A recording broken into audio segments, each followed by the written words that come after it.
Il y a 2 ans, la proposition de loi sur la nationalité visant donc à réserver les plus hautes fonctions aux personnes de pères et des mères congolais vient de revenir dans le débat en République démocratique du Congo à 8 mois de la présidentielle.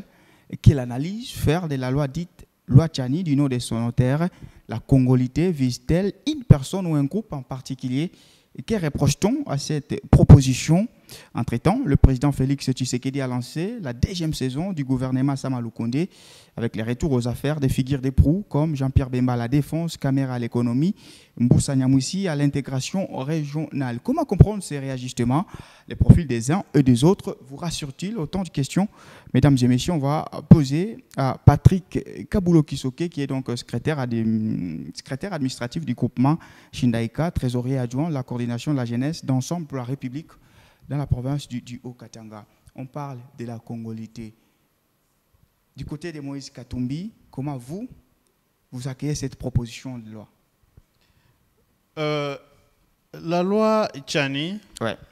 La loi Tchani est une loi taillée sur mesure. On ne peut pas aller par 4 chemins. Ce n'est pas une loi qui va faire avancer notre pays, parce que Tchani est en train de cibler une seule personne.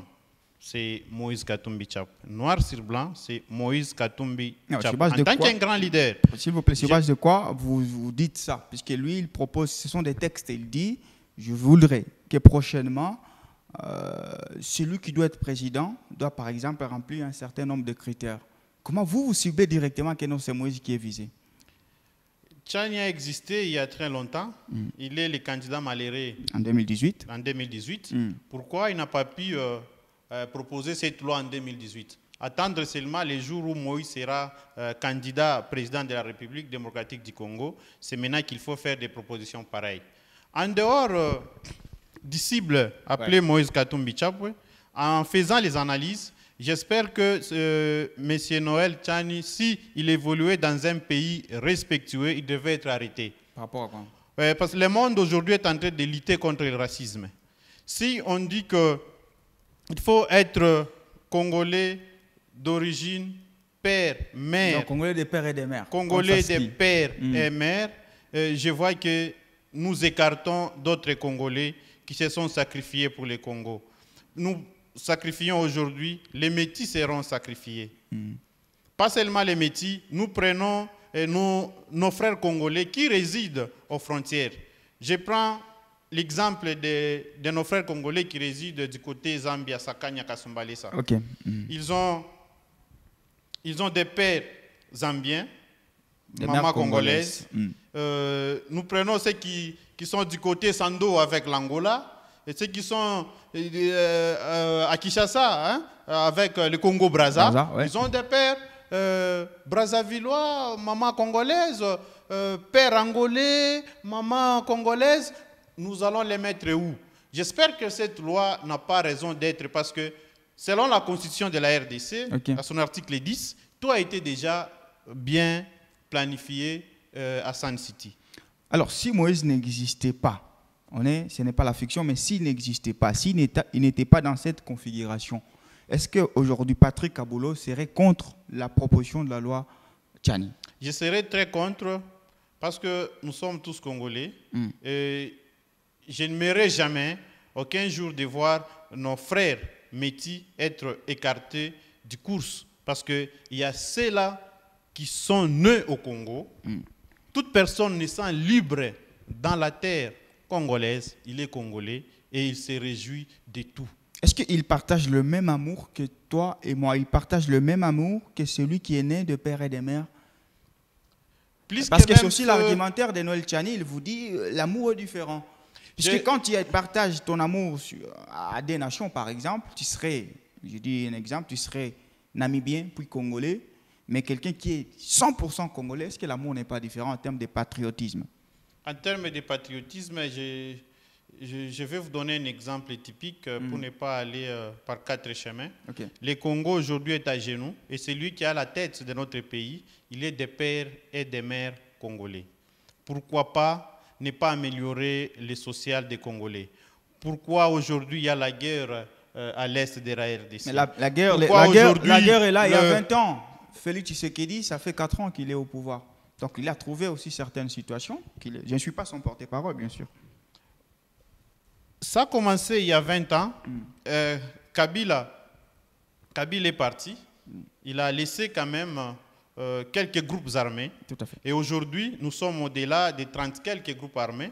Mais Kabila avait laissé à 8 groupes armés qui se sont restés du côté de l'Est. Selon les statistiques. Avec le M23. Pour le fait, selon les statistiques, avec l'administration Félix Tshisekedi. Non, j'éclaire juste plutôt. Sur le fait, Félix Tshisekedi dit qu'il a trouvé plus de 145 groupes armés au-delà du M23. Donc c'est justement pour apporter la précision. Ça, c'est faux et archi faux.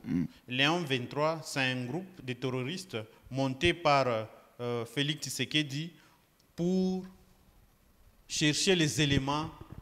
Patrick Kaboulou, est-ce que vous avez des preuves? À violer la Constitution. Non, vous avez des preuves? Pas élection. Vous avez des preuves de ce que vous avancez? Moi, je vous dis franchement parce que... puisque le M23, il était ici en 2012-2013 en République démocratique du Congo. À ce moment-là, Félix Tshisekedi n'est pas au pouvoir. Il est opposant comme vous aujourd'hui. Quand vous dites que c'est sa propre création, ça interroge. Vous devriez vous appuyer sur des bases solides. Il y a des traces qui nous relatent que le M23 était à Kinshasa sur invitation de Félix Tshisekedi, avant même son père. Son père aussi coopérait avec le M23. Il a renouvelé cette situation avec lui quand il était au pouvoir pour chercher tout justement qu'il n'y ait pas élection le 20 décembre. Il est en train de s'arranger pour qu'il n'y ait pas élection le 20 décembre. Donc ça fait partie des accusations, normalement, notamment aussi des Paul Kagame qui disait que ces conflits à l'Est bénéficieraient à la nouvelle administration qui ne fait pas des élections. Venons-en à la loi Tchani, cher Patrick Kaboulou. Vous disiez, et la question était, est-ce que vous soutiendrez cette loi si Moïse Katumbi n'était pas là? Je n'embrasserai pas cette idée de Noël Tchani, même si Moïse ne serait pas candidat aux élections. Pourquoi? Parce que je ne serai pas pour encourager la division du peuple congolais. Je ne serai pas pour la discrimination. Je ne serai pas pour mettre d'autres personnes à côté, donc qui méritent toute situation en RDC. Alors, si vous dites que cette loi elle est personnelle, donc elle vise Moïse Katumbi essentiellement, clair, oui. Qu'est-ce que Noël Tchani a y gagné en écartant ou en voulant écarter Moïse Katumbi? Parce que lui aussi, il est de l'opposition. Derrière Noël Tchani, il y a la main noire. La main noire, c'est Félix Tshisekedi. Donc vous pensez... Noël Tchani, il est qu'un pion utilisé par Félix Tshisekedi, afin que Moïse Katumbi... Est-ce que ce n'est pas des suppositions? Est-ce que vous avez des preuves que non, cet homme est financé ou soit il est soutenu par l'actuel régime? Parce qu'il faut le dire, il fait partie également des gens qui s'opposent à certaines décisions de Félix Tshisekedi jusqu'à preuve du contraire. Les jours, oui. La nuit, ils sont ensemble. Donc vous pensez aujourd'hui que l'Union sacrée est derrière cette loi? Totalement. Ils sont derrière cette loi. Parce qu'ils ont peur de Moïse Katumbi. Par rapport à quoi? D'abord, cette loi ne passera pas. Vous savez pourquoi? Oui. Selon la Constitution, à son article 219, aucune révision ne peut intervenir pendant l'état de siège, parce que le pays est en état de siège. Ce sont des provinces qui sont sous état de siège. L'état d'urgence, ouais. Donc selon la Constitution, c'est un débat déjà clos. Alors, est-ce que vous avez les soutiens aujourd'hui? Parce qu'apparemment, comme vous combattez seul, l'Union sacrée, on sait que c'est majoritaire. Si ça se décide que ça doit se débattre, vous avez les soutiens pour contrer cette proposition de loi? Il y a le peuple souverain, la population, nous, Ensemble pour la République, qui soutient Moïse Katumbi Tchap. Nous avons la population. Notre force, c'est la population. Si la population aujourd'hui, à son article 64, si la population aujourd'hui trouve qu'il y a ça ne va pas, il y a un sujet qui intéresse la RDC, il y a un danger pour mettre notre pays à genoux, le peuple congolais va se soulever pour contrecarrer et pour chasser Félix Tshisekedi. S'il soutient ça, il n'est pas un vrai Congolais. Par rapport à quoi ça? C'est aussi ça, les débats démocratiques. Il est libre également de choisir son camp. Comme vous étiez libre de choisir votre camp en quittant l'Union sacrée. Comment vous interdirez à Félix de soutenir également une telle proposition? Quand on est président de la République, on est l'église au milieu du village, je ne refuse pas. Ok. On est censé de comprendre tout le monde. Nous sommes dans la démocratie. On ne peut pas plutôt barrer les pensées d'une personne. Tout à fait. Toute personne est libre Par de moment, penser, c'est de raisonner. souvent, je vais vous relancer. Mais que cela revienne à la compétence du président de l'Assemblée nationale. D'abord, à l'Assemblée nationale, il y a un bureau d'études. Tout à fait. Il y a un bureau d'études.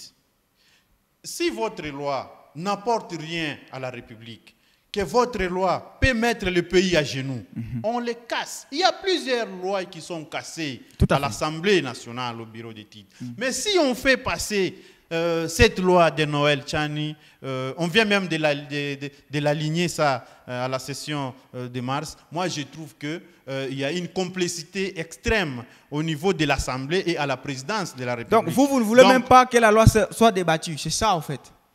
Ça n'a pas raison d'être même débattu. Mais c'est la dictature. Non, cette loi est... Bon. D'abord, c'est une loi qui a été dit irrécevable à l'Assemblée nationale. Oui, pour la première fois, oui. Pour la première fois. C'était irrécevable. Pourquoi ça peut changer à la deuxième fois? Le même argument que le bureau d'études avait fait l'autre fois pour dire que c'est irrécevable.